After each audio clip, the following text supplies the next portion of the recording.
So in this video we will talk about the beta car and does it need to be as economical as possible, because I think a little bit different than most do. So first off, what is a beta car? A beta car is the car that you don't care as much about. Normally you give it good service, but you don't care if it has some dents or some other things are going to happen to it. For example, the interior gets a little bit messy or even damaged because you load enormous amount of stuff in it. You don't care that much. Oftentimes a beta car is not that expensive to begin with, but it could also differ from people to people. I know someone who has an Abarth 595 or a regular 500 Abarth as a beta car. It's a coupe, and he just has it as a beta car next to his 911, which is his cute car, his pretty car, his real performance car. But he got an Abarth because he still wants to have some pep and zest when you're driving your beta car. So that's more of your daily, and you take it for all that type of trips that you think that are not good enough for your the trips are not good enough to get the 911 from its stable.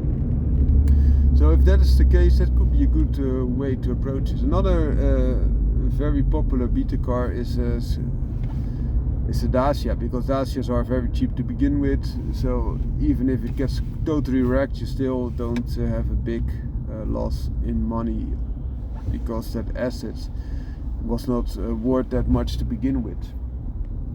And if you get, for example, a Dacia Logan, which has enormous room, you can also fill it to the brink and still have a cheap runabout.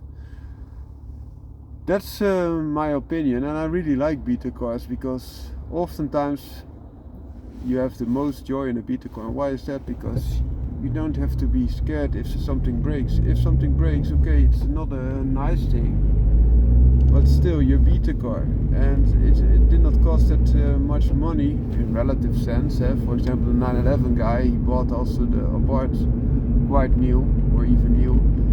So that is, for many people, an Abarth could be an halo car, and for that guy it was just his beta car. So it can depend from person to person. But they are relative to the income of that person or the status that they have, not such a big investment. And by being that achievable, if something breaks, you can just, even in the worst case scenario, oftentimes they are able to completely replace the car without extreme pain in the financial sense. And that's a nice thing to have. So even if it will break, which normally it won't, you still have not a big financial situation.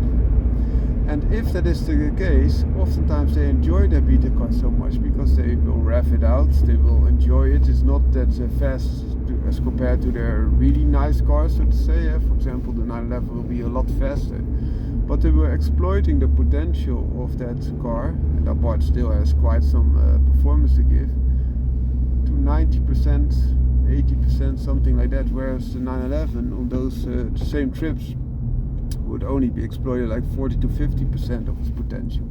And it gives you a lot more zest and enjoyment out of your car. So that's something to take into consideration. And as mentioned, I don't think that a beta car needs to be as economical as possible. It should be something that really puts a smile on your face. It's not only practical, whereas practicality is an important asset in a beta car, but sometimes people also get very small or not so practical beta cars, because, for example, they get the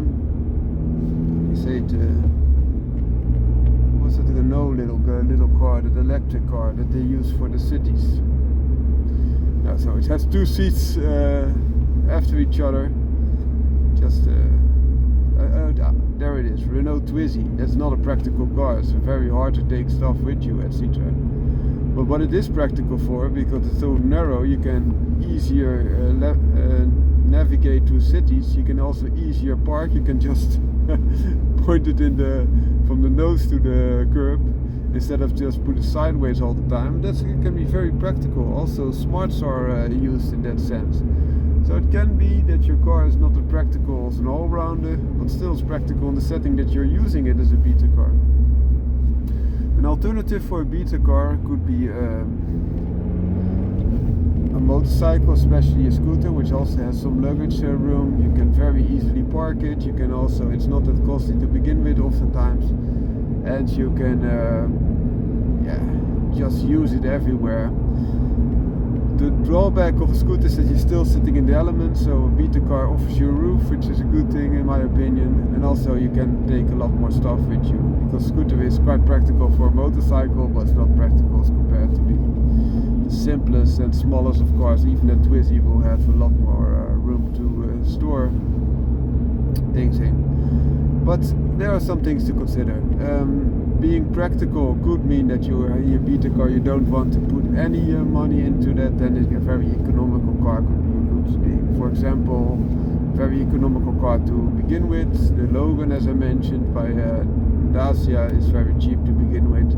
Also they come with a small engine, so they don't sip that much fuel. They don't have complex technology to increase mileage, but they are quite light to begin with, and light is right oftentimes, especially with gasoline consumption, so the miles per gallon that you're looking at. So that's something to take into consideration. Not a very good beta car that comes to mind, which is a little bit different than others, but it's very good on fuel economy and also offers you a lot of driving pleasure, because for bigger trips there's plenty of go, because there's an electric engine, it's the Prius. So you have a gasoline electric engine hybrids. It is very frugal. You have big space in there. It's like the space of an Avensis. In the frame that's a little bit longer than that of a Corolla. Corolla wagon of course has still more room to give, but it can give you something into consideration.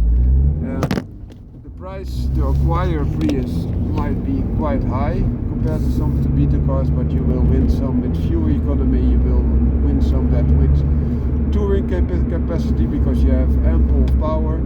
For example, that's a Logan, my brother has a Logan, I think it has 69-ish horsepower, and the Prius has like 140 horsepower, and also the torque is even bigger difference. So please take that into consideration if you are looking for a beta car. That could be a good thing.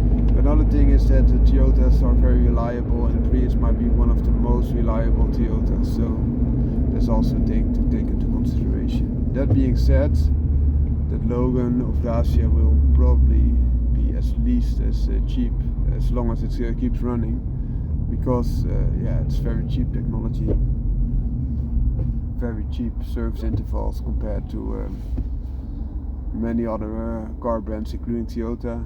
It depends a little bit if you have a Dacia dealer close by, or do you need to go to a Renault dealer, which is a little bit more expensive. Not super expensive, but a little bit more. So that could also take into consideration. Foundering car out.